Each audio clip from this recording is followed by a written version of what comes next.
Before the neon lights of New York ever reflected in his eyes, Lucky Luciano first learned survival on Sicilian soil where life was cheap and honor was priceless. The story begins not in New York's chaos but on the quiet shores of Sicily where the waves break against stone cliffs with the patience of centuries. The year was 1897. Palermo was a city of contrast, streets echoing with church bells, children running barefoot over cobblestones and men in dark coats whispering in doorways. It was here in this world of shadows and traditions that Salvatore Lucania, later known as Charles Lucky Luciano, drew his first breath. The Lucania family was not wealthy nor particularly powerful. They lived like most Sicilian families of the time, poor, proud, and bound by the invisible laws of honor. His father Antonio was a humble sulfur miner turned laborer, a man whose hands were rough from endless work but whose pride was unbroken. His mother, Rosalia, carried the weight of family survival on her shoulders, cooking, mending and keeping a watchful eye on her children with a quiet but unshakable strength. From his earliest days, Salvatore learned that Sicily was a land where trust was scarce and silence was golden. The whispers of Omerta's code of silence lingered in the air like incense after mass. Even as a child he understood that speaking too freely could bring danger. He watched men disappear from the village, their names spoken only in hushed tones. He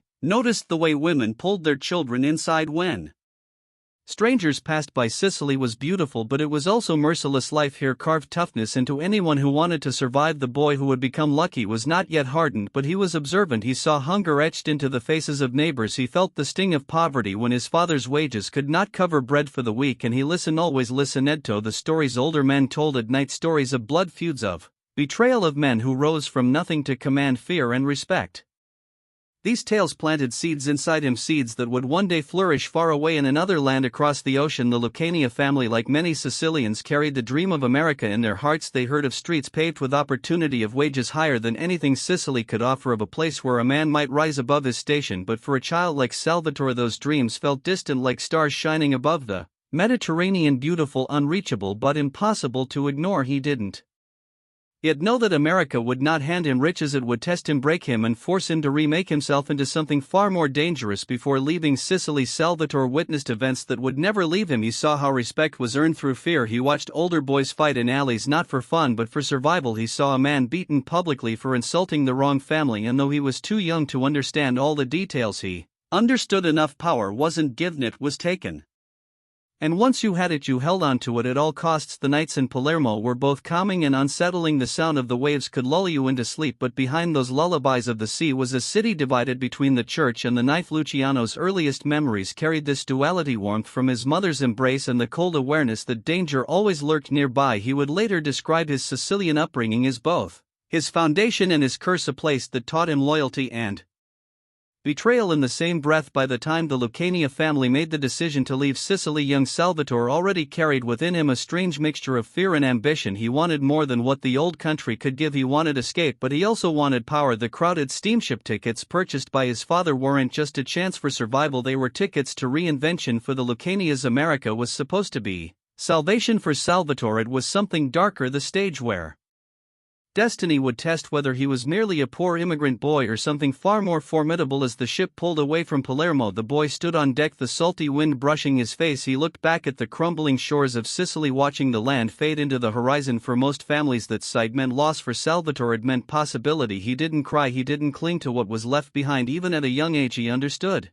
that survival meant forward motion, never back. The boy who left Sicily was not yet Lucky Luciano, but the shadows of his future were already forming. On that voyage he heard dozens of accents, dozens of stories, Italians, Jews, Irish families, all chasing the same illusion. He studied them, watched the way the strong pushed past the weak, the way hunger made people desperate. He was only a child, but already his mind worked like a predator's, cataloging weakness, noticing ambition, measuring who might be useful one day and who would never survive. It wasn't cruelty, it was instinct, the instinct that kept him alive then and always. In the nights aboard the ship rocking over black waters, Luciano dreamed of streets lit with gas lamps, of coins clinking into his palm, of respect. He didn't know yet how much blood it would cost or how many betrayals he would face. He only knew one thing: whatever America demanded of him he would give, so long as it meant he would never return to the hunger of Sicily. And so as the waves carried the Lucania family toward Ellis Island, the shadows of Palermo still lingered behind him, the lessons of silence, of loyalty, of power and fear. They traveled with him across the sea. In that boy's heart a seed was already planted, one that would grow into a man who would one day rule the underworld of New York. The world just didn't know it yet, because before the city would call him Lucky, before the underworld crowned him king, he was simply Salvatore from Sicily, staring into the unknown. already preparing to take it for his own. They said America was paved with gold, but when young Salvatore Lucania stepped off the boat, the streets were paved with broken glass. Instead, the ship's horn bellowed low as dawn crept across New York Harbor. The Lucania family crowded the deck with hundreds of other immigrants, necks craned, eyes straining for the first glimpse of America. And then there it was, rising from the morning haze, the Statue of Liberty. For many it was hope carved in copper, a promise of freedom and prosperity for young Salvatore. It was less a promise, more a challenge, a towering reminder that he had stepped into a world that would not bend for him, would have to bend it himself. Ellis Island was less a gateway than a gauntlet. The Lucanias, weary from weeks at sea, shuffled through echoing halls beneath vaulted ceilings, waiting for names to be called, for doctors to prod and inspect them like cattle. Salvatore's small frame and sharp eyes made him look both vulnerable and defiant. Immigration officers stumbled over his Sicilian name, Salvatore Lucania, scrawling it into records that would one day be searched by historians, police, and enemies alike. In that moment he was just another boy in a sea of desperate faces. The smell of disinfectant, sweat, and fear clung to those walls. Families prayed not to be turned back. Children cried as doctors pulled at eyelids, examined throats, marked chalk symbols on coats, letters that meant sickness, rejection, deportation. When the Lucanias finally passed inspection, their relief was brief. America had admitted them but not welcomed them. Their journey was not over, it was only beginning. The Lower East Side of Manhattan awaited them, a crowded hive of tenements and pushcarts where languages collided in the streets: Irish, Jewish, Italian, German. Each group clung to its own, and each looked at the others with suspicion, sometimes outright hatred. The air reeked of coal smoke, horse manure, and too many lives packed too tightly into crumbling buildings. To Antonio and Rosalia it was a bitter disappointment. To Salvatore it was a battlefield full of opportunities hiding in plain sight. The Lucanias squeezed into a tiny apartment, dark and airless, one window barely letting in light from the alley below. Antonio found work wherever he could, hauling bricks, digging ditches, wages so low they barely kept food on the table. Rosalia stretched every penny, but hunger still visited often. For little Salvatore, America's golden dream already looked more like rust and grime, but where his parents saw only hardship, he saw patterns. Who walked with confidence, who feared the gangs on the corners, who controlled the streets. School offered little escape. Young Salvatore barely spoke English, stumbling through lessons while other children mocked his accent, his worn clothes, his foreign ways. He fought back not with essays or arithmetic but with fists and curses. He learned quickly that respect in America, like in Sicily, was earned not by obeying rules but by breaking them. Each black eye he gave or received was another lesson carved into him, another step toward the man he would become. Yet there was something magnetic about him. Even then, teachers may have seen a troublemaker, but classmates saw a leader. Other immigrant kids followed him, drawn to his confidence, his refusal to bow on those crowded sidewalks among pushcarts piled with fruit and fish. Salvatore began gathering a crew, not in name, not in organization, but in spirit, boys who would fight at his side, gamble with him, hustle with him. America had tried to grind him down, but he was already learning how to push back. The streets themselves were brutal teachers. Gangs ruled each block, and territory was defended with knives, pipes, and fists. Jewish kids, Irish toughs, Italian street gangs. Every corner was a different war zone. Walking the wrong way home could mean an ambush. For most children this meant fear. For Salvatore it meant adaptation. He learned to fight smarter, to talk his way out of trouble when he could, and to intimidate when he couldn't. Already the seeds of diplomacy and menace, the tools he would later use to run empires, were sprouting in him. Meanwhile his parents tried to hold on to the dream. Antonio came home each night broken by work, his silence heavy, his disappointment clear. Rosalia urged her son to stay in school, to stay honest, but the boy had eyes, and those eyes saw too much. He saw that the honest man came home tired and penniless, while the sharper boys on the corners carried new shoes, shiny coins, and respect. For Salvatore the choice was obvious. If America was a game, he would learn to cheat better than anyone else. Evenings on the Lower East Side carried their own rhythm, the sound of mothers calling children and the creak of pushcarts being rolled away, the occasional cry from a fight breaking out in the alley. Salvatore absorbed it all. He wasn't just living there, he was studying it, memorizing the pulse of the neighborhood, the unspoken rules that governed survival. Every insult hardened him, every hunger pang sharpened his ambition, and every glance at the skyline beyond the slums reminded him that power was out there waiting for someone bold enough to seize it. By the time the Lucania family settled into their routine, Salvatore had already begun slipping into a different one. Long nights in the alleys, dice games behind warehouses, errands for older boys who paid him a few coins to watch for cops. His parents saw less of him, but in his own mind he wasn't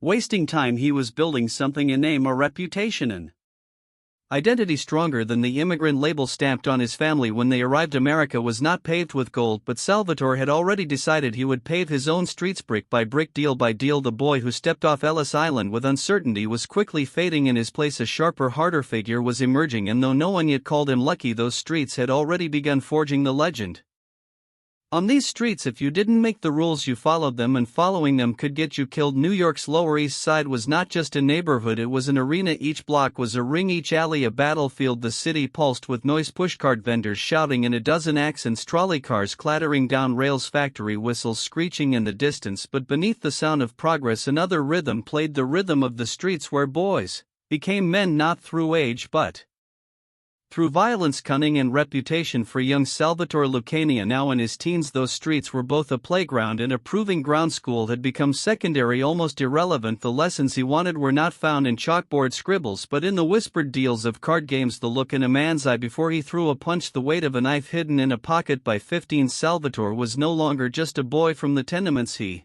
was already something else, a player in the endless game of survival. He gathered companions who, like him, were restless and ambitious. There was Meyer Lansky, small in stature but sharp as a blade, while other boys laughed at Meyer's quiet, serious nature. Salvatore saw something different: calculation, patience, a mind that could see angles others missed. Then there was Benjamin Bugsy Siegel, all fire and fury, reckless where Meyer was careful, fearless where others hesitated. Together the three were an unlikely trio, an Italian, a Jew, and a wild card, but their bond was forged in the shared knowledge that the streets didn't care about background, only about strength. They played dice in alleyways, ran errands for older gangsters, and defended their blocks from rivals. But behind every small hustle was a lesson. Meyer taught Salvatore the importance of numbers, how odds could be manipulated and games could be controlled. Bugsy reminded him that fear had value, that sometimes violence spoke louder than words. And Salvatore, with his growing charisma, stitched it all together. He was the talker, the diplomat, the one who could diffuse a fight or start one depending on what the situation demanded. Every corner carried danger. Irish gangs claimed one block, Jewish boys another, Italians another. Still, turf was sacred. Walking through the wrong street without backup was like painting a target on your back. Salvatore learned quickly how to negotiate these invisible borders, when to stand his ground and when to step aside. But unlike many others, he wasn't satisfied just surviving. He wanted control. Even as a teenager, his mind worked like a chess player's, always thinking 2 or 3 moves ahead. One night a fight broke out over a card game in a basement speakeasy, not the glamorous kind with jazz bands and champagne, but the kind where sweat dripped from the ceiling pipes and cheap liquor burned throats raw. Salvatore watched as 2 older boys nearly tore each other apart over a few dollars. When it was over, one was bleeding, the other limping, and both had lost more than they'd won that night. He told Meyer and Bugsy something that made them pause. The smart man ain't the one swinging fists, the smart man's the one who owns the game they're fighting over. It was a philosophy that would follow him for life, but wisdom alone wasn't enough. Salvatore still had to prove himself. His fists were quick, his tongue quicker, but the streets demanded blood as much as brains. He earned scars from broken bottles, bruises from gang beatings, and respect from never backing down. Each confrontation built his reputation. Word spread the skinny Sicilian kid didn't scare easy. In a city overflowing with desperate boys, reputation was everything, and Salvatore's was starting to shine even in the darkest alleys. He also learned the art of loyalty. Meyer had his back in deals, Bugsy had his back in fights, and Salvatore understood the value of keeping such allies close. Betrayal was common in the underworld, but true loyalty was gold. He made it his rule: reward loyalty, punish betrayal. It was simple, but it worked. Even then his crew knew, stick with Salvatore and you might just climb out of the gutter with him. Yet the streets were unpredictable. Some nights were filled with laughter, dice clattering, coins changing hands, stolen bottles shared under the glow of a street lamp. Other nights were violent, a sudden ambush or a chase through narrow alleys with fists, knives, or worse. This rhythm, laughter one moment, danger the next, shaped the young Luciano's personality. He became comfortable living on that edge, never fully relaxed, always ready to pivot from calm to chaos in a heartbeat. Historical forces swirled around them. The city was changing. More immigrants poured in daily, crowding the already suffocating tenements. Factories demanded cheap labor and crime flourished in the cracks of poverty. Prohibition loomed on the horizon, though the young Luciano didn't yet grasp how much it would transform his life. For now his focus was smaller: the corners, the games, the hustle. But destiny was already circling, waiting to draw him into a larger stage. One of the earliest lessons he absorbed was this: the streets had rules, but they were not written in books, they were written in blood and whispers. And who dared to stand tallest when the night turned dangerous? Luciano learned to read those rules like scripture. He bent them, tested them, sometimes broke them, but he never ignored them. The streets respected only those who respected the game. As his teenage years pressed on, Salvatore began to shed The last remnants of the frightened immigrant boy who had arrived at Ellis Island. In his place stood someone sharper, harder, more ambitious. He no longer dreamed of merely surviving, he dreamed of ruling. The dice games were just practice, the street fights just training. He was preparing for something far bigger, even if he couldn't name it yet. For now, though, the Lower East Side remained his crucible. Every deal struck, every fist thrown, every night spent watching the city's pulse, all of it was shaping him. The streets wrote their own rules, and Salvatore Lucania was learning to write in ink as dark as midnight. Soon enough the world would learn his new name. Soon enough the streets would whisper Lucky Luciano. But before luck, before power, before empires, there was this: a boy becoming a man, one rule at a time. In the shadows of New York City,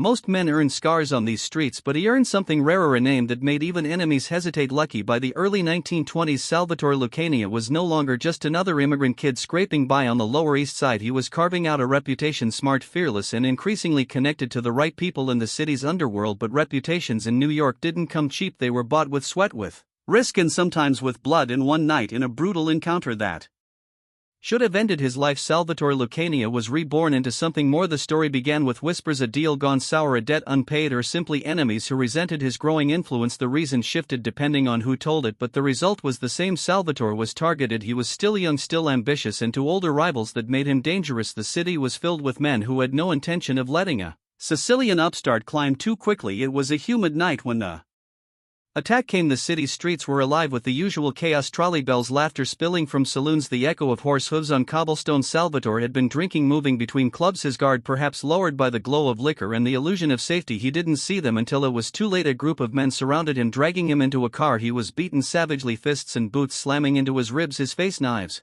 flashed in the dark. He was stabbed multiple times, slashed across the cheek, left bleeding and broken on a Staten Island beach. His attackers thought they'd finished him by the time they drove away. The boy who dreamed of power was supposed to be a corpse rotting under the stars, but fate or something more had other plans. Bleeding, gasping for air, half blind from the blows, Salvatore clawed his way back to life. Hours passed, the tide creeping closer, yet he refused to give in. Maybe it was stubbornness, maybe it was destiny, whatever it was. When dawn broke, the boy was still alive. His body was a ruin, but his willpower was iron. Doctors were astonished. He had survived knife wounds, fractured bones, internal bleeding. Men had died from far less, but Salvatore endured, and when he recovered, scarred but unbroken, the streets gave him a new name. He was no longer just Salvatore Lucania, he was Lucky. The nickname carried weight in the underworld. Names mattered almost as much as money. Lucky wasn't just a reminder of survival, it was a warning. It said this man couldn't be killed easily. It whispered that maybe fortune itself favored him, that bullets and blades would miss their mark. Superstition ran deep in immigrant communities, and soon the legend spread: don't cross Lucky Luciano. Yet the man himself was careful never to rely too much on the idea of luck. When he later spoke of that night, his words carried a cold clarity. Luck, he said, is only the name people give when they don't see the work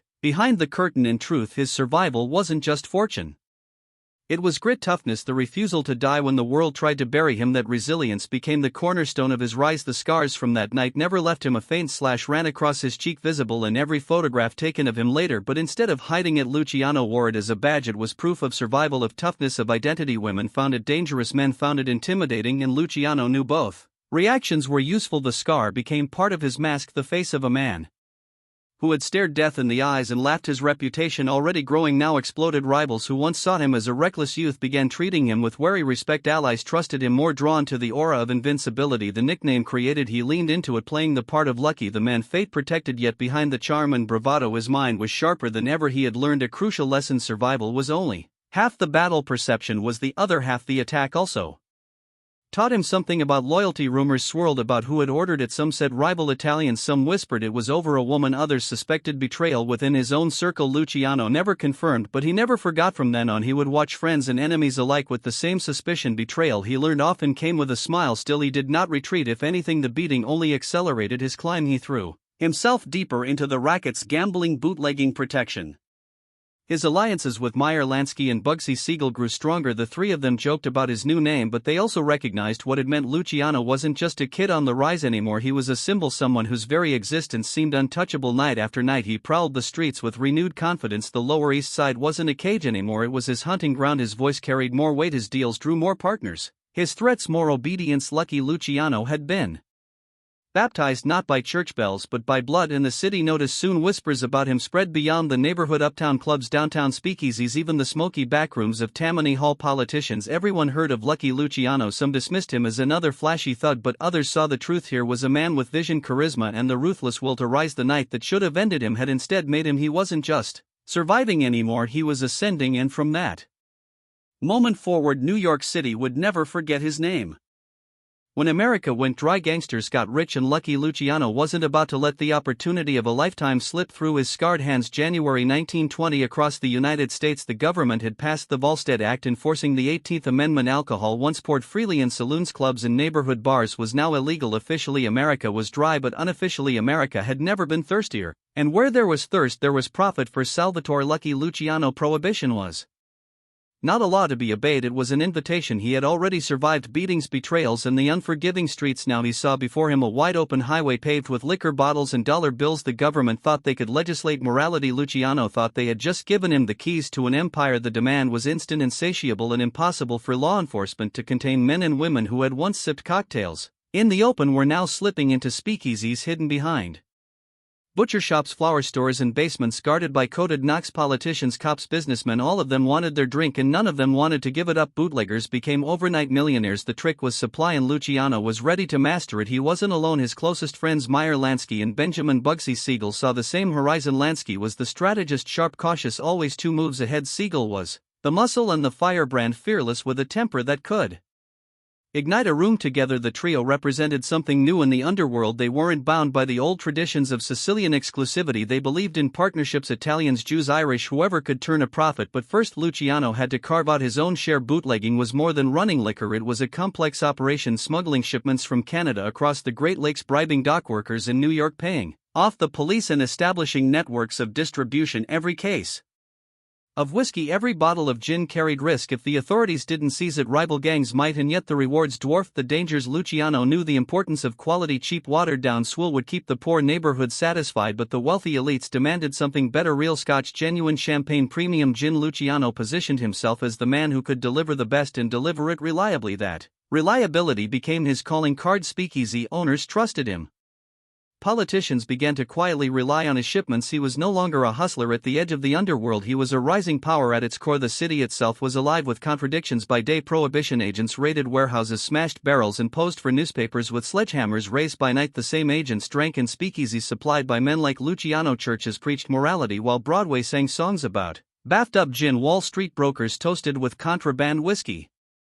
After a profitable day, hypocrisy dripped from every corner, and Luciano, with his sharp suits, his scarred smile, his air of invincibility, thrived in it. But success also meant exposure. Rival gangs noticed his operations: Irish bootleggers, Italian traditionalists, Jewish outfits, all fought for dominance. The most dangerous enemies weren't always across town, they were sometimes across the same table. Every deal required a smile, a handshake, and the silent awareness that betrayal could be hiding behind the glass. Luciano's strength was adaptability. Unlike the old bosses who insisted business stay within their own ethnic groups, he built bridges with Meyer Lansky, he coordinated supply chains with Bugsy Siegel, he enforced discipline, and with corrupt police captains and judges he ensured raids fell on his rivals more often than on his own warehouses. Money, after all, had no loyalty except to the man who handed it out. One of his boldest moves was importing directly from overseas. He established connections with suppliers in Canada and Europe, securing cargoes of whiskey that flowed into New York through elaborate smuggling routes. Boats slid past customs under the cover of night. Trucks carried hidden compartments. Even funeral hearses were rumored to carry liquor instead of coffins. Luciano had turned crime into an industry, one as organized and efficient as any corporation. Still, danger never disappeared. Raids could wipe out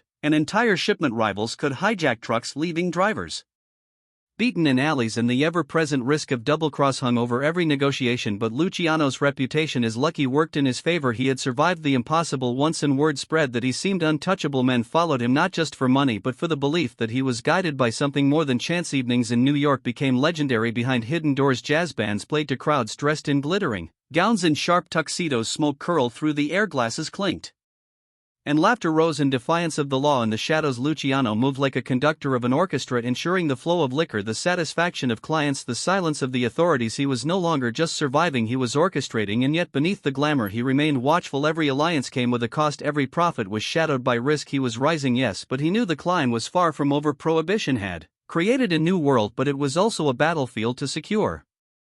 Lasting power. Luciano would need more than liquor, he would need strategy, alliances, and eventually the courage to challenge the very men who ruled the Mafia's old guard. By the mid-1920s, Luciano was no longer simply a participant in the game, he was becoming one of its architects. Bootlegging had given him wealth, connections, and the confidence to envision something bigger, something lasting. What began as a scramble for whiskey crates had turned into the foundation of an empire that would change not only his life but the future of organized crime in America, because in the shadows of Prohibition, Lucky Luciano had found more than money, he had found his destiny.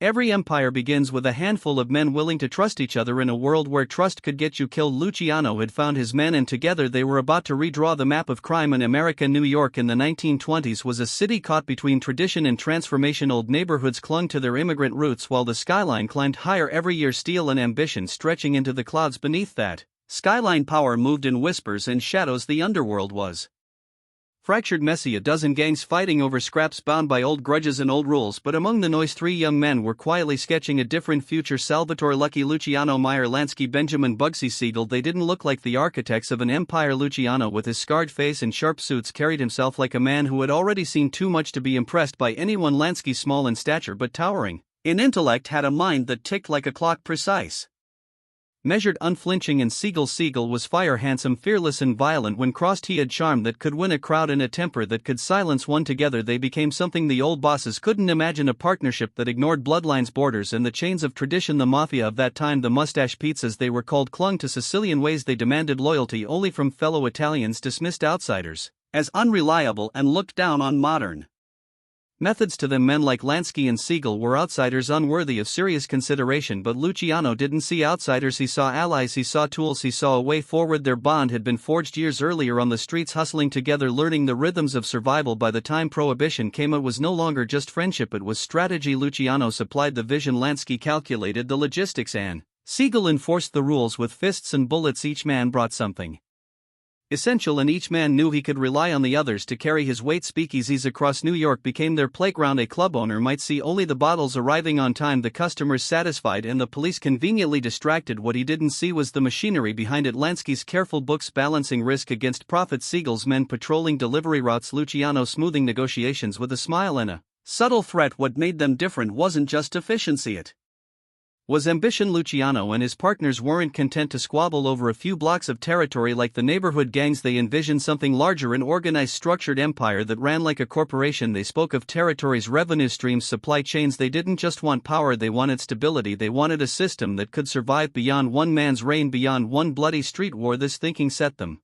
apart from the mustache Pete's the old bosses still insisted on long meetings in dim rooms, swearing oaths, clinging to Sicilian dialects and codes of silence that often bred paranoia instead of trust. Luciano respected their traditions, but he also saw their limits. While they obsessed over who was pure enough to join, he was building alliances across ethnic lines, stacking strength where it mattered and profit. He wasn't naive, he knew trust was dangerous, but with Lansky and Siegel, trust wasn't a weakness, it was leverage. The three of them knew each other's strengths and flaws so well that betrayal seemed less useful than partnership. They could make more money together than apart. That was their creed, and money in their world was more binding than blood. Even the way they handled violence reflected their new vision, where old gangs often let rage dictate action. Luciano's circle treated violence as strategy, kill when necessary. Yes, Siegel was always eager for it. His reputation as a hothead both feared and useful, but Lansky's influence tempered the flames. Violence wasn't for pride, it was for business. If blood was spilled, it was spilled with purpose. This balance, fire, ice, and charm, made them formidable. As their bootlegging operations expanded, Luciano's influence began to ripple outward. Other gangs noticed, some respected the efficiency, others bristled at the idea of outsiders rising so quickly. Conflict was inevitable, but Luciano was already laying the groundwork for a new order. He courted allies, men who saw beyond the old ways. He made quiet promises, offered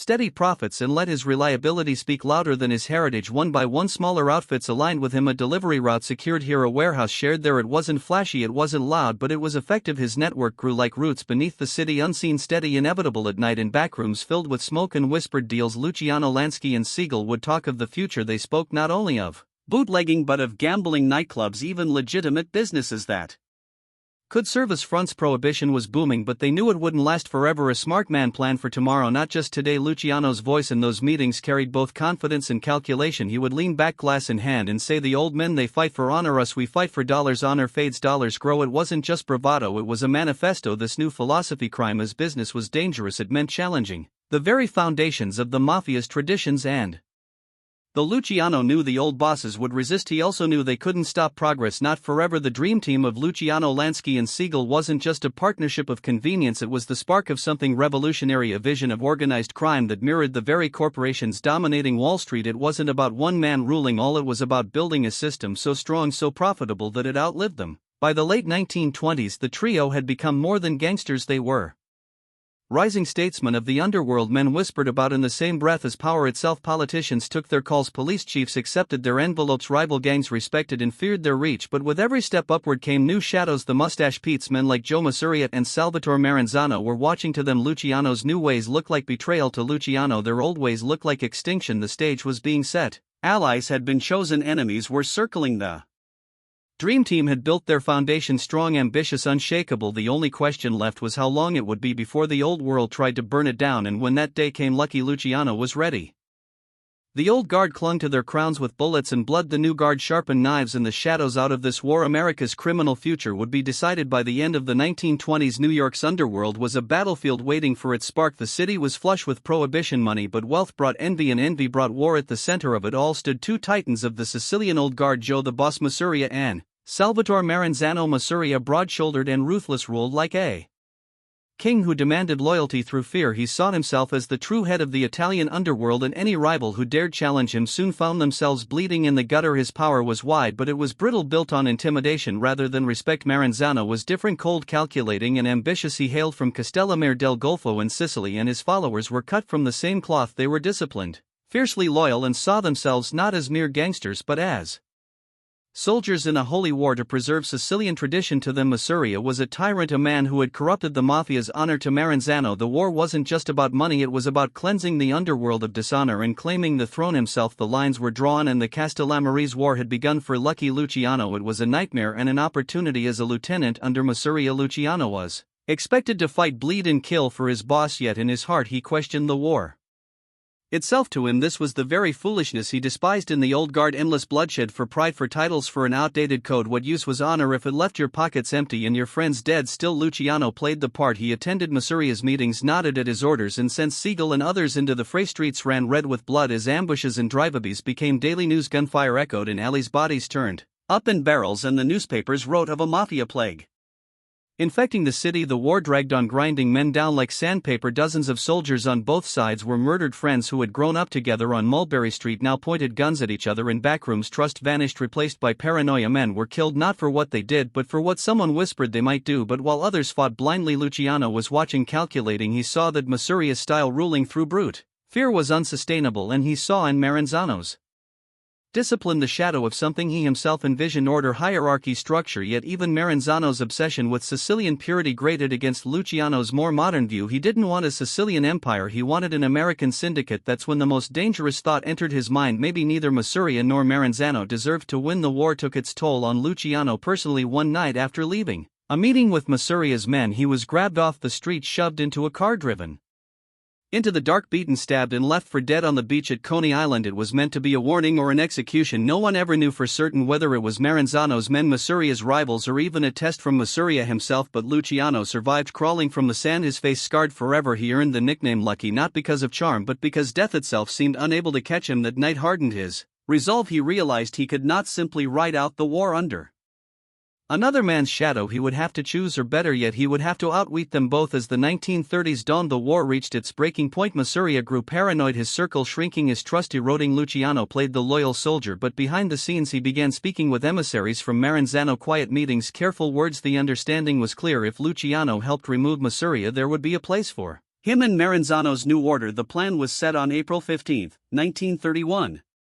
Masuria agreed to meet Luciano at a Coney Island restaurant, the Nuova Villa. Tomorrow they ate, they drank, they played cards. Luciano excused himself to the bathroom, and while he was gone, Siegel, Vito Genovese, Albert, Anastasia, and others walked in. Shots cracked like thunder. When Luciano returned, Masuria's body lay slumped over the table, cards still in his hands, blood dripping onto the deck. Joe the Boss was no more. With Masuria gone, Maranzano rose swiftly, declaring himself the boss of bosses. He reorganized the Mafia, dividing New York into 5 families each with its own territory and leadership. For the first time there was structure, order, a framework that could outlast petty rivalries. Luciano, Lansky and Siegel were given their share of power, their place in the new hierarchy, but even as Luciano accepted Maranzano's vision he saw the cracks. Maranzano spoke of modernization, but his soul was still rooted in Sicily. He filled his ranks with Castellammari's loyalists, men who looked at Luciano's Jewish allies with disdain. He enforced old world rules with iron fists, even as he wore the cloak of progress, and worst of all, he crowned himself capo di tutti capi, the boss of bosses. To Luciano that title was poison. One man above all others only invited jealousy, betrayal and war. Hadn't the Castellammari's conflict proved that already? So once again Lucky Luciano began to plan the Castellammari's war, had killed hundreds and left the Mafia shaken to its core, but in its ashes Luciano saw the chance to build something truly new. He would take Maranzano's structure, strip it of its old world arrogance, and create a commission, a governing council where no single man ruled, where profit reigned above ego. But to do that, one more obstacle had to fall: Salvatore Maranzano.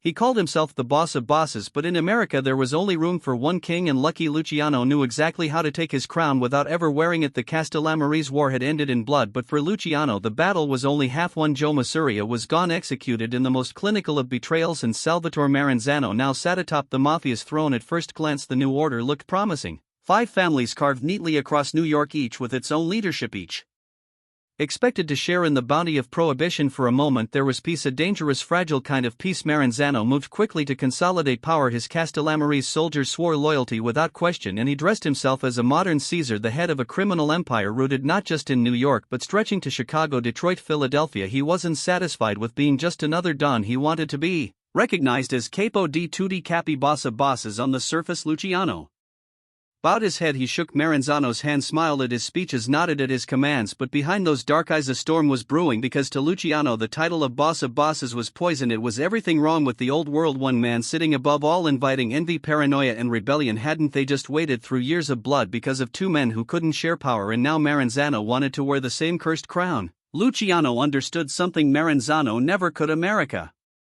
wasn't Sicily. The old world codes, the rigid hierarchies, the obsession with pure Sicilian bloodlines, they had no place in the new empire Luciano envisioned. He saw a future where Italians, Jews, Irish and others could work together, where business trumped pride, and where no single man could drag them all back into pointless war. But first he had to survive Maranzano. It didn't take long for the cracks to show. Maranzano's paranoia grew daily. He surrounded himself with bodyguards, fortified his offices, and issued orders that smacked of dictatorship. More troubling for Luciano, Maranzano began whispering about restructuring the families, which was just a polite way of saying he wanted Luciano dead. He saw Luciano as too ambitious, too modern, too dangerous to leave unchecked. Rumors reached Luciano's ears that Maranzano had already contracted hitmen to take him out, and if there was one thing Lucky had learned from the beach at Coney Island, where he had once been beaten and left for dead, it was that waiting around to be killed was never an option. This time he would strike first. The plan was daring. Luciano knew that Maranzano kept his headquarters at 230 Park Avenue, a sleek office building that seemed worlds apart from the smoky speakeasies and dark alleys of the underworld. It was there that Maranzano conducted his business, pretending to be a legitimate executive while planning murders and schemes from behind polished wood desks. Luciano also knew Maranzano's weakness: arrogance. The man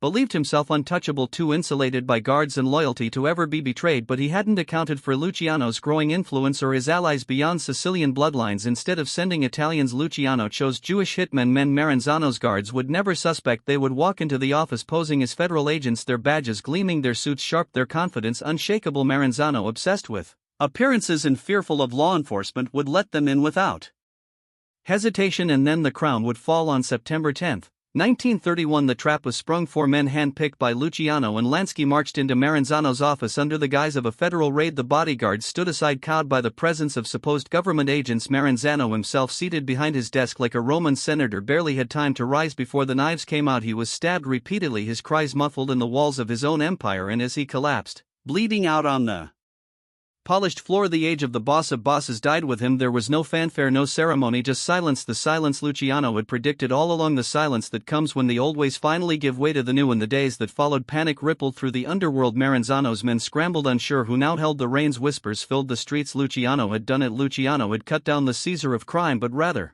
than seizing the throne for himself, Luciano unveiled a Different vision, one that shocked old-timers and thrilled the younger generation. He announced the creation of the commission. It was not a monarchy, not a dictatorship, but a council. The 5 families of New York, along with powerful outfits from Chicago and beyond, would meet as equals. Decisions would be made collectively, disputes settled through negotiation, not bullets. Each family would control its territory, its rackets, its soldiers, but all would be bound by a larger organization, a syndicate. Dedicated not to pride or Sicilian codes but to profit. No more boss of bosses, no more endless blood feuds, instead a board of directors for organized crime modeled after the very corporations they secretly controlled. Luciano, with his charm, his vision and his ruthless pragmatism, positioned himself as the first among equals, not a king but the architect of the new order. His word carried weight not because of a crown but because others knew he understood the future better than anyone else. The creation of the commission was a turning point not only for the Mafia but for American organized crime itself. It meant stability where chaos had reigned. It meant partnerships across ethnic lines, Italians with Jews, Italians with Irish, that would have been unthinkable under men like Maranzano. It meant money would flow smoother, faster, with less risk of bloody wars derailing the profits. For Luciano, it was the culmination of everything he had dreamed of since he first walked the streets of the Lower East Side as a boy. America was not Sicily, and the underworld would no longer bow to outdated kings. Still, Luciano knew the peace he had built was fragile. Ambition never sleeps, and even a commission could not erase envy, greed, and betrayal. But for the moment, the streets of New York were quieter than they had been in years. The old world was dead, the new order had begun, and Lucky Luciano, the man who had once been left bleeding on a beach, now stood as the invisible hand guiding the most powerful criminal empire America had ever seen. No longer a soldier in the shadows, no longer a pawn in the games of old bosses, Lucky Luciano had become something else entirely, a king without a crown, the CEO of America's underworld. With Maranzano's body barely cold, New York's underworld began to shift in ways no one had ever seen before. What had once been a chaotic battlefield of feuding dons and endless vendettas now started to resemble something disturbingly familiar. A business at the heart of this transformation was Lucky Luciano. He hadn't crowned himself the new boss of bosses. The title, he said, was dead forever, but everyone knew where the true power lay. Luciano didn't need a throne because he had built something far more enduring. The commission. The commission wasn't just a council of mob bosses, it was a blueprint for an empire. Each of New York's 5 families had its seat: Luciano's own family, the Mangano family, the Prophesy family, the Gagliano family, and the Bonanno family. Beyond New York, powerful figures like Al Capone's successors in Chicago, the Buffalo Mob under Stefano Magaddino, and other regional bosses were invited into the fold. It was an unprecedented display of unity in a world where unity had always seemed impossible. The message was clear: disputes would be settled not with Tommy guns but with votes. Families would have autonomy, but the larger good, meaning profit, would always come first. Luciano was the architect, the quiet chairman, the man who kept it all in balance. For the first time, organized crime operated with the efficiency of a Fortune 500 company. Rackets were streamlined, territories respected, and investments diversified. The Prohibition era was still raging and bootlegging remained the beating heart of the empire, but Luciano and his partners saw further. They understood that alcohol, while profitable, was only one stream in a much wider river of vice. Luciano's genius lay in diversification. Gambling dens flourished under his protection, from backroom craps games in Harlem to high-stakes poker rooms in midtown hotels. Prostitution, once a scattered and dangerous trade, was organized into a system that maximized profits while minimizing unwanted police heat. Union racketeering became a goldmine, with Luciano's men controlling waterfronts, construction crews, and truck routes. Labor strikes could be triggered or silenced with a single phone call. Every vice, every shadow, every corner where money could be made, Luciano had a hand in it, and unlike the old dons who hoarded their profits in mansions and squandered them in displays of arrogance, Luciano reinvested. He greased politicians, bribed judges, placed cops on his payroll. The city's very institutions bent under his influence. If someone was arrested, charges disappeared. If a rival spoke too loudly, they vanished. Luciano's reach was so wide, so subtle, that even men who despised him couldn't help but respect the invisible strings he pulled. But money wasn't his only innovation. Luciano was a master of optics. He understood that power wasn't just about bullets and bribes, it was about image. He dressed in sharp suits, spoke with calm authority, and rarely raised his voice. Where men like Capone had reveled in the spotlight, becoming public enemies, Luciano preferred shadows. He let others become the faces of scandals while he remained the man behind the curtain. To outsiders he appeared almost legitimate, a businessman with fine tastes and polished manners. To insiders he was something far more dangerous, a man who could see 10 moves ahead.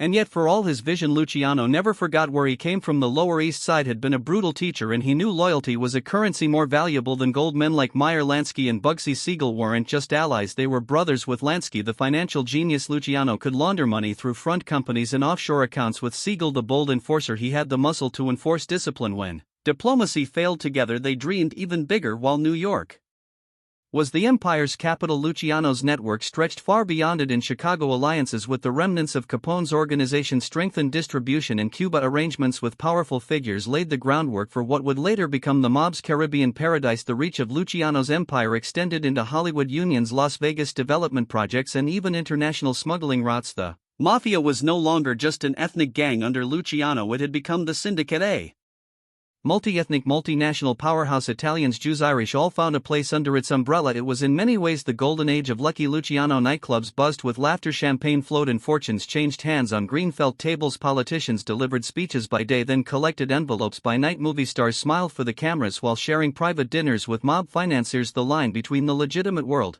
and the underworld blurred until it was almost invisible, and at the center of it all, pulling the levers with quiet precision, was Luciano. But golden ages have their shadows. The same brilliance that made Luciano untouchable also made him a target. Law enforcement couldn't ignore him forever. Prohibition was nearing its end, and with it the excuse for much of the bootlegging empire. Reformers began whispering that corruption had gone too far, that organized crime had sunk its claws too deep into the city's heart. And then there was the matter of drugs. Luciano himself had little interest in narcotics. He saw them as dangerous, unpredictable, and more trouble than they were worth. But others in his orbit were less cautious. Rumors swirled that his network was dabbling in heroin trafficking, smuggling shipments across oceans. Whether true or exaggerated, those whispers gave law enforcement a weapon. Still, for a time, the shadows of consequence remained distant for the public. The 1930s were the decade of glamour and grit. Speakeasies roared, jazz filled the air, and the Mafia was everywhere and nowhere all at once. Politicians might thunder about law and order, but behind closed doors they shook hands with men like Luciano, knowing full well who greased the wheels of their city. Lucky Luciano had risen from the immigrant ghettos of the Lower East Side to become the architect of the American underworld. He was not a king in name, but in influence and vision and reach. Every dollar wagered in a backroom,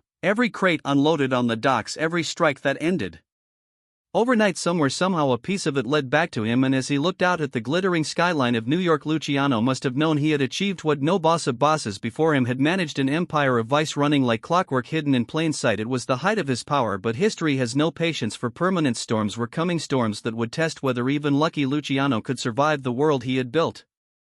He had built the perfect empire, untouchable, invisible, eternal, but even Lucky Luciano could not escape the shadows when the law came knocking. And this time it wasn't just gangsters hunting him. The 1930s had crowned Lucky Luciano as the architect of America's underworld. His commission had brought order to chaos. His empire stretched from Harlem to Havana, and his influence seeped into the veins of politics, unions, and even Hollywood. But with power came attention, the kind of attention Luciano had spent his life avoiding. Law enforcement had tolerated him for years, in part because the old Mafia wars had been far worse, and in part because Luciano was a master at hiding behind layers of deniability. But there was one man who refused to let him remain invisible. Thomas E. Dewey. Dewey was a young, ambitious special prosecutor appointed in New York with one mission: to bring down organized crime. He was everything Luciano's world despised: clean-cut, incorruptible, relentless. Where other prosecutors could be bought, Dewey built a reputation on refusing envelopes of cash. Where others were intimidated, Dewey welcomed the fight. He was the nightmare Luciano had hoped would never come. Dewey understood that bootlegging was collapsing as prohibition neared its end, but he also knew Luciano's empire was bigger than alcohol. He decided to strike where Luciano seemed most vulnerable: prostitution. It wasn't that prostitution was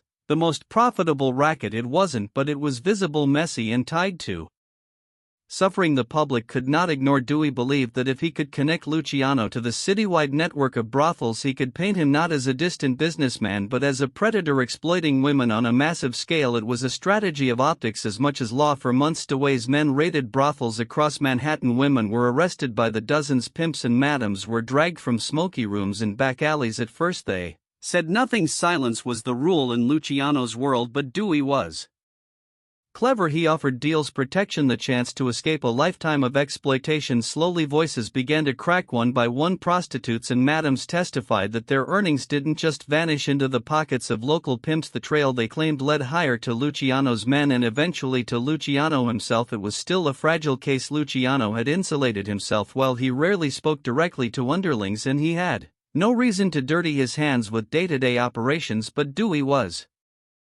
building a web strand by strand to catch the spider in the center. In February 1936, the trap was sprung. Luciano was in Hot Springs, Arkansas, a resort town favored by gangsters for its natural baths and, more importantly, its corrupt officials. He thought himself safe there, far from New York's prosecutors, but Dewey had arranged an extradition request, and soon the police came knocking when they placed handcuffs on Lucky Luciano. It felt almost unreal. For years he had slipped through every net. Now, paraded through train stations with reporters snapping photographs, he seemed almost diminished, a king dragged from his throne, forced to march before the public eye. The trial that followed became one of the most sensational spectacles of the decade. Dewey stood before the court and painted Luciano not as a misunderstood businessman but as the ruthless head of a vice empire. He argued that Luciano's network had enslaved hundreds of women, forcing them to work in brothels and surrender their earnings to his machine. Witness after witness took the stand, some trembling, others defiant, all describing a system that funneled money upward into Luciano's pocket. The press devoured every detail. Headlines screamed of the vice king. Moral crusaders thundered from pulpits about the evil of organized crime. For the first time the public saw Lucky Luciano not as a distant figure in sharp suits but as a man accused of profiting from flesh and misery. Luciano's defense was simple deniability. He claimed he had nothing to do with prostitution, that the witnesses were liars seeking deals, that Dewey was staging a witch hunt to advance his political career. He had money, he had lawyers, he had influence. For a time it seemed possible he might once again slip free, but Dewey was relentless. His evidence was circumstantial, yes, but his narrative was powerful, and in a courtroom sometimes the story is enough. On June 18, 1936, the verdict was delivered. Charles Lucky Luciano was found guilty on 62 counts of compulsory prostitution. The sentence was staggering: 30 to 50 years in prison. The courtroom gasped. Luciano, who had walked with such quiet confidence all his life, stood silent, his face unreadable. Perhaps he had expected it, perhaps not, but the reality was undeniable. The architect of the underworld, the man who had built the commission, had just been torn from his empire. They sent him to Clinton Correctional Facility in Dannemora, a grim fortress nicknamed Little Siberia for its freezing winters.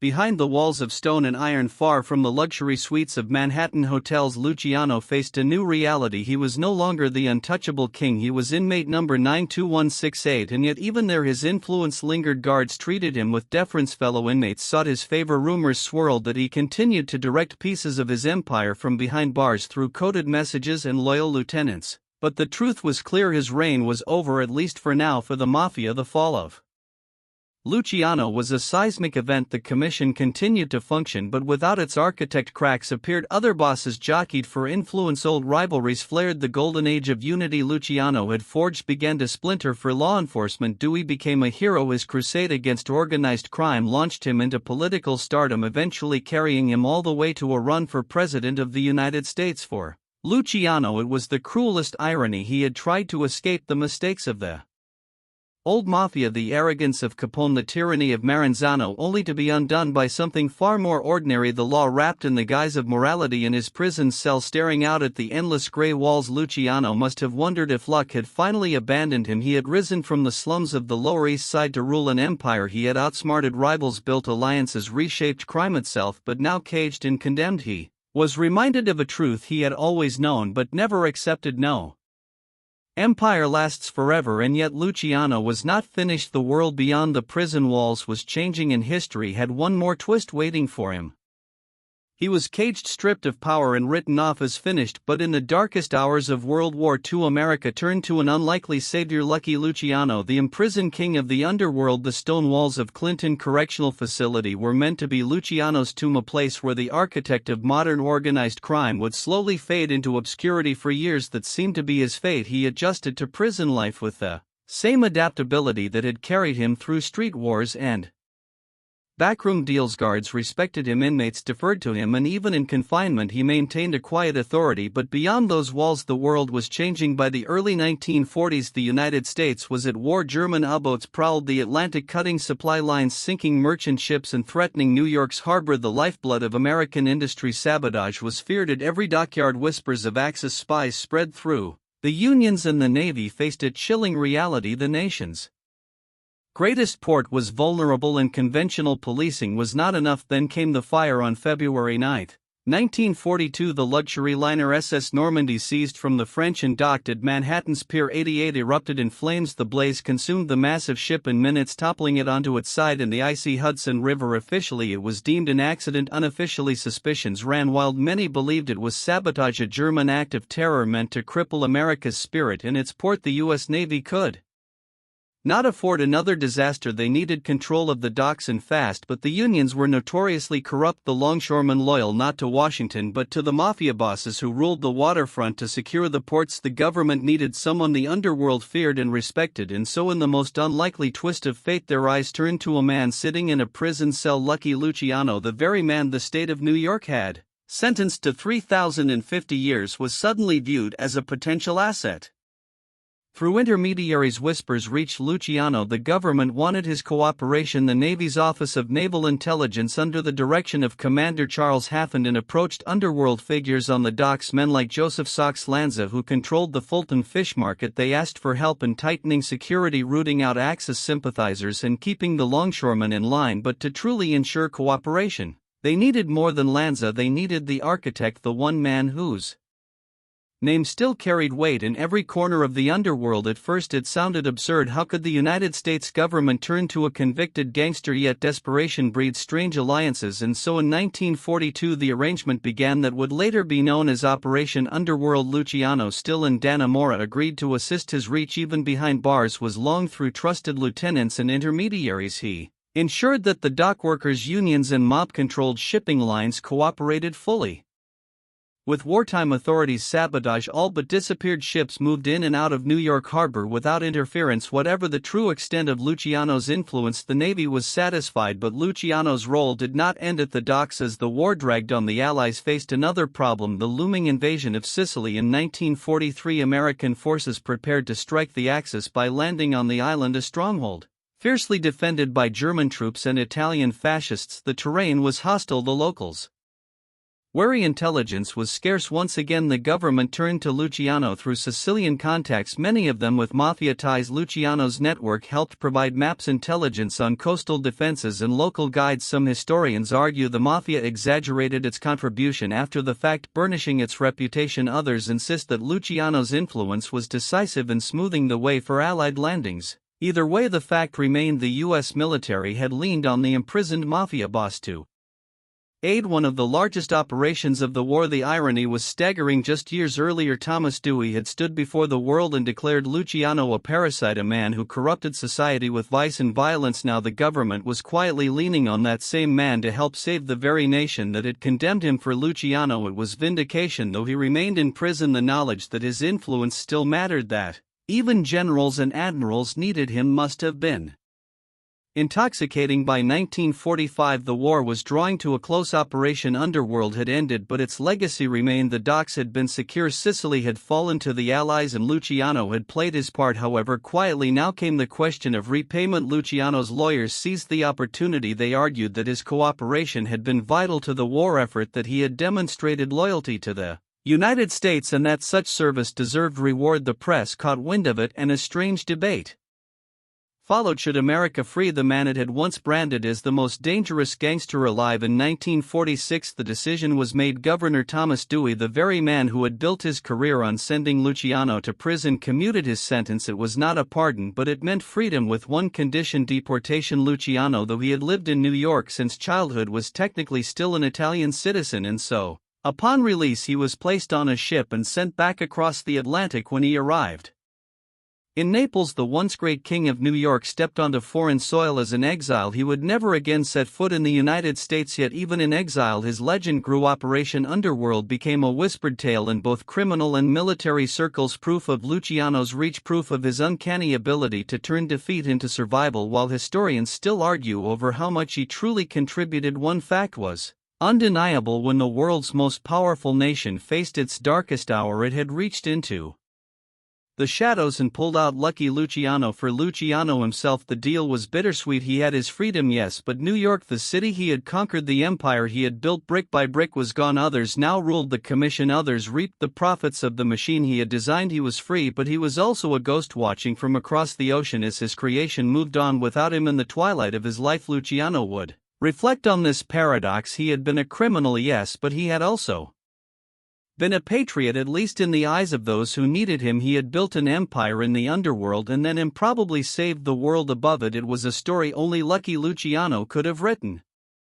He won his freedom but lost his kingdom. Deported to Italy, Lucky Luciano faced a new reality. He was still a legend but no longer a king. Full expansion script almost equals 1,105 words. On February 10, 1946, the SS Laura Keene cut through the Atlantic, carrying with it a passenger unlike any other. Charles Lucky Luciano, newly freed after a decade behind bars, stood on the deck as the skyline of New York faded into mist. For the first time since he was a boy, he was leaving America not by choice but by decree. His sentence had been commuted, his cooperation during the war acknowledged, but his place in the United States was gone forever. The irony was cruel. Luciano had been given back his freedom but stripped of the one thing that made him who he was. New York. Arrival in a foreign land. When Luciano stepped onto the docks of Naples, Italy, he was not greeted as a hero nor as a free man. To the Italians he was an exile, a foreigner, deported against his will. Naples, still scarred by war, was a far cry from the glittering lights of Manhattan or the smoky backrooms of Harlem clubs. The city was hungry, broken, and crawling with black market operators. Luciano was out of place. His Italian was rough, Americanized by decades in New York. His style, his mannerisms, his worldview all spoke of America, not the old country. Locals saw him as both powerful and alien. He was a man without a homeland, tolerated but never fully embraced the dream of a return in his heart. Luciano clung to one hope, that one day he might return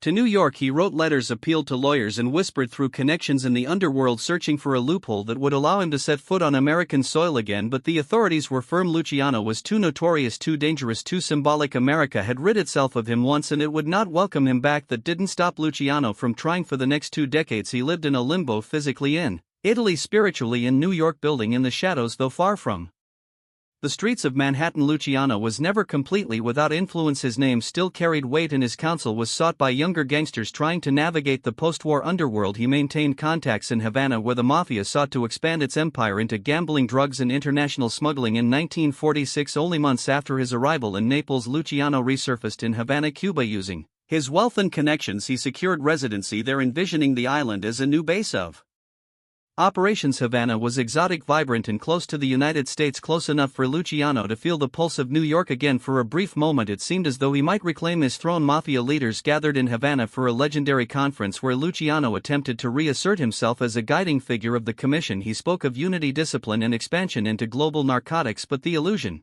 didn't last. The US government caught wind of his presence in Cuba and pressured the Cuban authorities. Within months, Luciano was forced out, shipped back to Italy under heavy guard. His dream of a Caribbean empire crumbled. Isolation and irrelevance. Back in Naples, Luciano settled into a strange twilight existence. He was wealthy enough to live comfortably, but comfort was not power. He lived in hotels and modest apartments, walking the narrow streets like a man half present, half ghost. Other bosses now ruled the American Mafia. Men like Frank Costello, Vito Genovese, and later Carlo Gambino shaped the future of the organization Luciano had designed. Though some still respected him, he was increasingly seen as a relic, a founder whose time had passed. Luciano hated irrelevance. He longed to be consulted, to feel his decisions ripple across oceans, but distance, age, and politics conspired against him. Surveillance and suspicion. The Italian authorities, under pressure from America, kept Luciano under constant surveillance. Plainclothes officers followed him to cafes, recorded his phone calls, and raided his apartments. They suspected him of narcotics trafficking, of rebuilding networks between Italy and the US, of pulling strings from the shadows. Yet despite the suspicion, proof was scarce. Luciano was too careful, too seasoned to be caught so easily. Whether he was truly directing international drug operations or merely lending his name to younger men remains a subject of debate, but the surveillance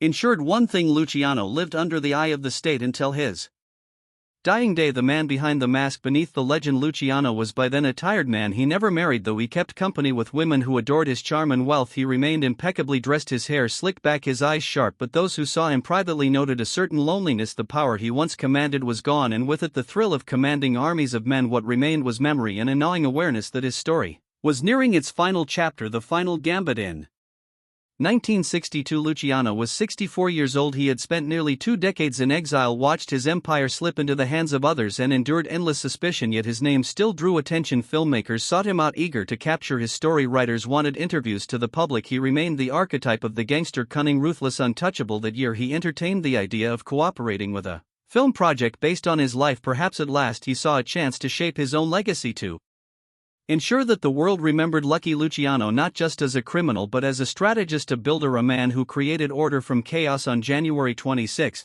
1962, Luciano traveled to Naples airport to meet an American film producer. He was animated, excited even about the prospect of seeing his life on the screen. Witnesses say he was smiling as he spoke, describing the scenes, the drama, the truth only he could tell. And then, as if fate had written its cruelest twist, his heart gave out. Death of a king without a throne. Luciano collapsed on the airport floor, struck by a massive heart attack. The man who had survived street wars, assassination attempts, prison sentences, and political betrayals. The man who had beaten the odds at every turn was felled in an instant by his own body. He was 64 years old. The authorities who had trailed him for years rushed to confirm the obvious: Lucky Luciano was dead. Legacy in exile. When word reached America, the underworld paused. Men who had never met Luciano spoke his name with reverence. To them, he was the architect, the founder, the man who had turned gangs into an institution. His funeral in Naples drew crowds, though not the sea of mourners one might expect in New York. He was buried in St. John's Cemetery in Queens, New York, after the U.S. government, in death if not in life, allowed him to return home. In the end, Luciano came back to New York not as a ruler but as a body in a casket. The final irony: Luciano's life ended as it had been lived, in contradictions. He was a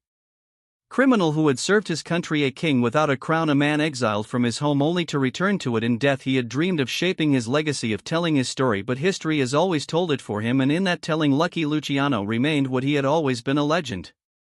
He died in exile, but his design lived on. Lucky Luciano did not just rule the Mafia, he reinvented it, creating a system that outlasted him, outlasted his enemies, and endures even to this day. When Lucky Luciano died in 1962, his heart stopped beating, but the structure he had built, the foundation of modern organized crime, continued to pulse across America and beyond. To understand his legacy is to understand how one man transformed gangs of violent street thugs into a disciplined corporate style empire that would dominate for decades. His legacy is not merely in the crimes committed, the money made, or the power seized. It lies in the architecture of control, the blueprint of an organization that turned chaos into order, from the old world to the new. Before Luciano, the Mafia in America was fractured, chaotic, and provincial. Ethnic gangs fought over scraps of territory. Sicilian bosses ruled with old world traditions, clinging to loyalty and family ties while ignoring the realities of a new country. Wars erupted constantly, leaving blood in the streets and profits squandered. Luciano looked at this disorder and saw opportunity. He believed the Mafia could be something more, something bigger than old vendettas, bigger than tradition. He wanted to create an organization that was modern, efficient, and unshakable. This vision, more than his money or violence, is what made Luciano dangerous and unforgettable. The Commission, his greatest invention. Luciano's most enduring creation was the Commission, established in 1931 after the bloody Castellamarese War. At its core, the Commission was a board of directors for organized crime. No longer would one man, a boss of bosses, dictate terms to everyone else. Instead, power would be balanced. Families would have autonomy, but disputes would be settled collectively. Murders of high-ranking figures required approval. Territory, business, and profit-sharing were regulated with order. It was genius in its simplicity. Luciano had taken the Mafia, an organization prone to tearing itself apart, and given it a system of checks and balances. In effect, he gave organized crime a constitution. The Commission endured long after Luciano was gone. Through the 1940s, 50s, 60s, and beyond, it continued to function, guiding decisions, limiting wars, and ensuring that profits flowed. To this day, the idea of the Commission remains central to the mythology and operations of the American Mafia, the marriage of business and crime. Luciano also understood that violence alone could not sustain an empire. Gangsters who relied only on fear and bullets inevitably fell. They were hunted down by rivals or crushed by law enforcement. Instead, Luciano championed the idea that organized crime should operate like a corporation. Prostitution, gambling, narcotics, unions, construction all became businesses under his model. With diversification came stability. He also recognized the importance of connections outside the underworld. Politicians, police officers, judges, and businessmen were not enemies to be fought but assets to be cultivated by bribing officials and building alliances with legitimate enterprises. Luciano blurred the line between legal and illegal. He transformed the Mafia into something larger than crime, into an institution woven into the very fabric of American society. The democratic godfather, unlike earlier bosses who ruled through intimidation alone, Luciano practiced a form of leadership that was both feared and respected. He gave his lieutenants freedom, trusted them to manage their own operations, and valued talent over blind loyalty. This style created loyalty of a different kind, not the loyalty born of fear but the loyalty born of opportunity. Men followed Luciano not just because they feared him but because they believed under his leadership they could thrive. He was in many ways the first modern CEO of organized crime. Cultural legacy, from streets to screens beyond the underworld. Luciano's name seeped into popular culture. Newspapers, sensationalized him as the ultimate gangster, cold, calculating and untouchable to the public. He became the embodiment of the Mafia's mystique, the dark glamour of power operating outside the law. Hollywood would later draw from his life to craft archetypes of mob bosses. Movies like The Godfather and Goodfellas, though not literal retellings of his story, borrowed heavily from the image he created, the calculating Don who values order over chaos, business over brutality. In this way, Luciano's legacy transcended crime. He became part of the cultural imagination, a symbol of what it meant to be powerful in the shadows. The paradox of patriotism. One of the strangest aspects of Luciano's legacy is his role in World War II. Though imprisoned, he struck a secret deal with U.S. naval intelligence, offering Mafia protection for New York's docks in exchange for leniency. Later, his connections in Sicily were used to aid the Allied invasion. For a man branded a criminal mastermind, this cooperation painted him in shades of gray. Was Luciano merely exploiting an opportunity for personal gain, or did he in his own way act as a patriot? The truth may never be clear, but the paradox remains part of his legacy. Luciano was both an enemy of the state and briefly an ally in its hour of need, a blueprint that outlived him. When Luciano died in 1962, the Mafia was at its zenith. Families controlled unions, infiltrated industries, and reaped billions from drugs, gambling, and extortion. Politicians feared them. Law enforcement struggled to touch them. This dominance was not an accident, it was the direct result of Luciano's blueprint. His commission system prevented large-scale wars, his business model ensured steady profits, his alliances gave the Mafia protection from above, even as law enforcement eventually cracked down in the 1970s and 80s, leading to the decline of the Mafia's power. The structure Luciano built was never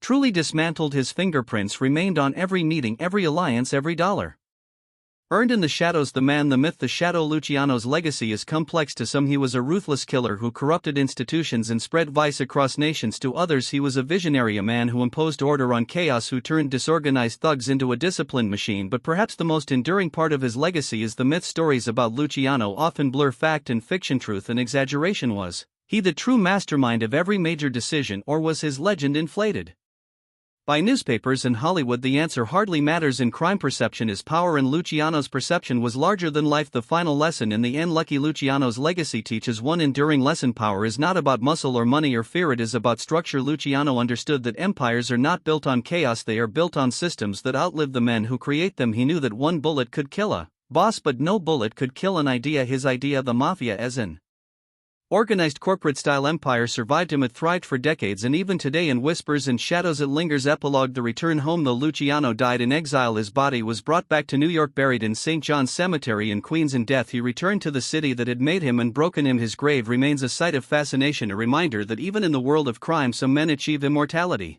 For Luciano, that immortality lies not in stone but in structure. The Mafia he built still casts its shadow across history, and in that shadow one name remains: Lucky Luciano. When Lucky Luciano's reign ended, many thought the Mafia would crumble, but what happens to an empire when its architect is gone yet his blueprint still runs the streets? The streets of New York didn't mourn openly when Charlie Lucky Luciano was forced into exile. To most people he was just another gangster, another name in the papers, another shadow behind the vice dens, the gambling parlors, the prostitution rings, the rackets that greased the city's underground machinery. But to the men who lived in those shadows, his departure was like a storm that suddenly changed direction. The sky didn't clear, but the wind shifted and everyone had to adjust. Luciano's fingerprints were still everywhere. His creation, the commission, remained the backbone of organized crime in America. It was designed to survive him, to operate without one supreme ruler but with balanced negotiation and, if necessary, blood to settle disputes. For a time it worked exactly as he had intended, but no matter how perfect the blueprint, the absence of its architect left cracks waiting to form. Frank Costello was one of the first to step into the vacuum. Known as the Prime Minister of the Underworld, Costello had always been the brains, the man who preferred politics over bullets, connections over brutality. He carried Luciano's philosophy forward, leaning into influence, bribery, and relationships with judges, police captains, and even senators. Under Costello, the Mafia grew quieter, subtler. Gambling was his bread and butter, and he kept the wheels turning without attracting the kind of wars that had once stained New York's avenues red. For a while it seemed Luciano's exile hadn't weakened the empire at all, but history never stays calm for long. In the underworld, a younger, hungrier generation was rising, and they didn't have patience for quiet dealings or gentlemanly compromise. Vito Genovese, who had once been Luciano's ally but always envied his position, now saw an opening. Genovese had fled to Italy to avoid prosecution years earlier, but After the war he came back eyes locked on the throne. He didn't want balance or quiet profits, he wanted control, the kind of control only men like Mussolini had tasted. This was where Luciano's carefully crafted system began to fracture. The commission had been designed to avoid one boss rising above the rest, but men like Genovese didn't care about rules written by someone else. Genovese went after Costello, orchestrating an attempted hit that left the prime minister alive but shaken. Costello read the writing on the wall. He wasn't a man who craved blood or war. He bowed out, leaving Genovese to take power. For a moment it looked as though Genovese had succeeded where so many had failed, seizing control of Luciano's empire, but luck ironically wasn't on his side. Genovese's ambition outpaced his wisdom. He moved too aggressively, drew too much attention, and in time the law caught him in a narcotics case that sent him away for good. His fall was almost poetic, a reminder that Luciano's balance, though fragile, had been smarter than raw ambition. Through all of this, Luciano's ghost lingered even in exile. Even after his official retirement his name carried weight. His commission still functioned, families still sought his model of governance. His exile had been meant to weaken him, but in truth it turned him into a myth. From Italy he kept in touch with the old crew, sometimes offering advice, sometimes letting others know that he was still watching. The Mafia, without Luciano, was both stronger and weaker.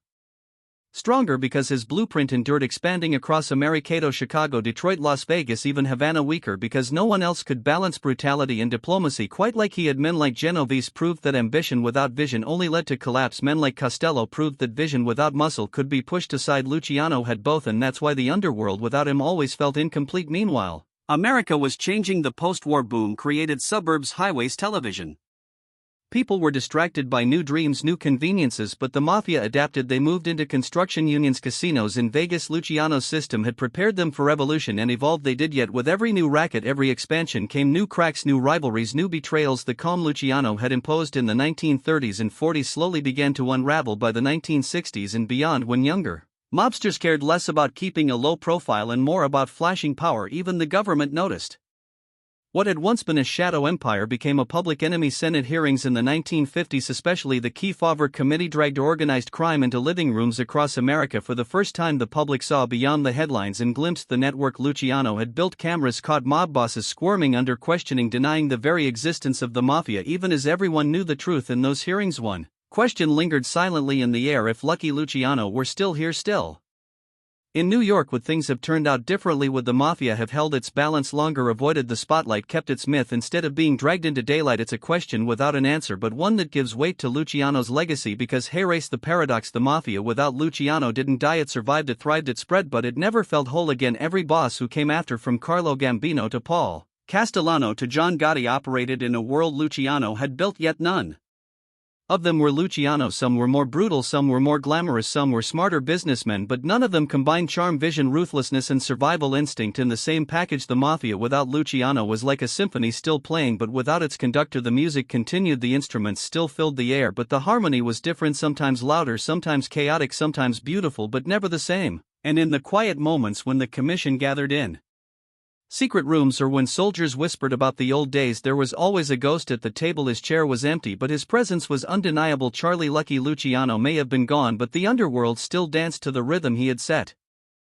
Even exiled and aging, Lucky Luciano knew one thing: the underworld never truly lets you go, and in the end his death would seal his transformation from gangster into legend. By the 1960s, Charles Lucky Luciano was no longer the sharp-eyed young gangster who had once commanded the streets of New York. Time had worn him down, his hair had gone white, his face lined with the marks of years lived too fast, too dangerously. Yet even in his later years, living in Naples under the constant watch of Italian authorities, Luciano remained a man whose presence could silence a room. The irony was thick. For decades he had been the architect of America's underworld, but his last years were spent thousands of miles away, trapped in a kind of golden cage. He was not poor. Luciano had money, connections, influence, but he was also never free. Every phone call was monitored, every meeting noted. Still he adapted, as he always had. He lived in apartments and hotels, sometimes modest, sometimes luxurious, but always watched and yet even from exile he remained relevant. Luciano never lost the itch to be part of the game. Retirement was a word for men without ambition, and Luciano had ambition carved into his bones. He tried to keep a hand in Havana, in the casinos of Cuba, in the drug trade that flowed through Europe, and the whispers of the commission back in the States. Some of these ventures failed, others never took off, but the truth was simpler. Lucky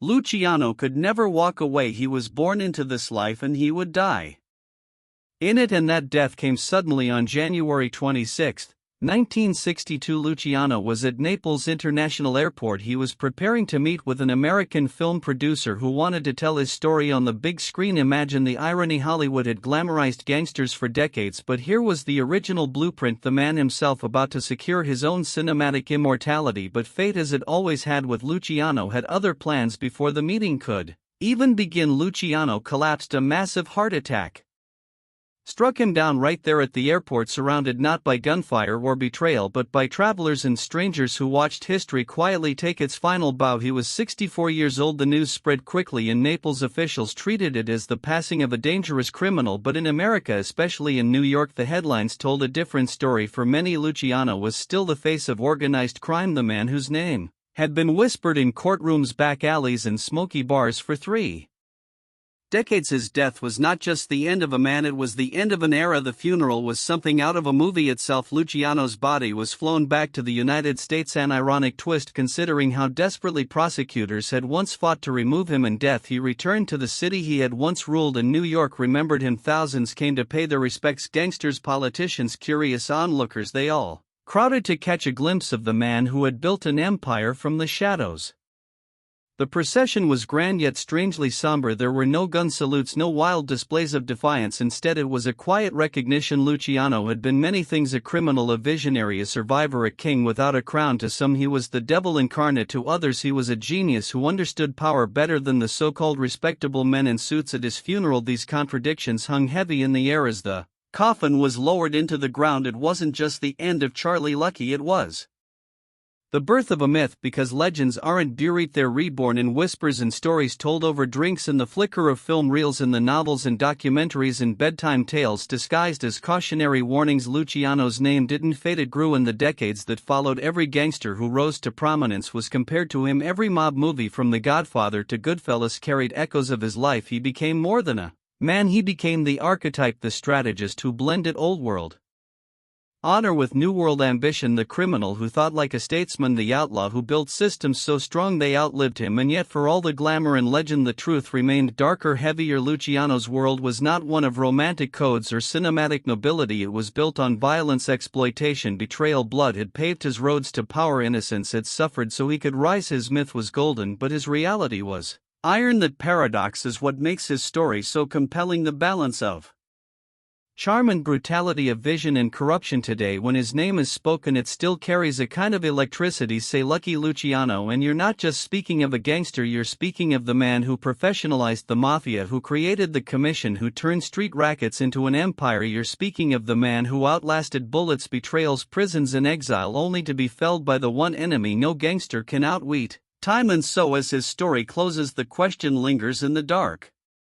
Was Luciano a criminal mastermind, or was he something more, a symbol of America itself? Ambitious, ruthless, charming, corrupt and brilliant, a man who came from nothing, carved his name into history and refused to be forgotten. That is why even now, in the quiet hours of the night, his ghost still wanders through the alleys of New York, the neon glow of Las Vegas, the smoke-filled casinos of Havana. The man is gone, the myth remains. Charlie Lucky Luciano, the last deal he made was not with the underworld, not with politicians, not with the commission. His last deal was with history itself, and in that deal he won. Final cinematic fade out. The camera pulls back from Luciano's gravesite. The city skyline in the distance, a faint echo of jazz plays mingled with whispers of old deals and old betrayals. The screen fades to black with one lingering line in white text: Lucky Luciano, 1897 to 1962, architect of the American Mafia, legend of the underworld.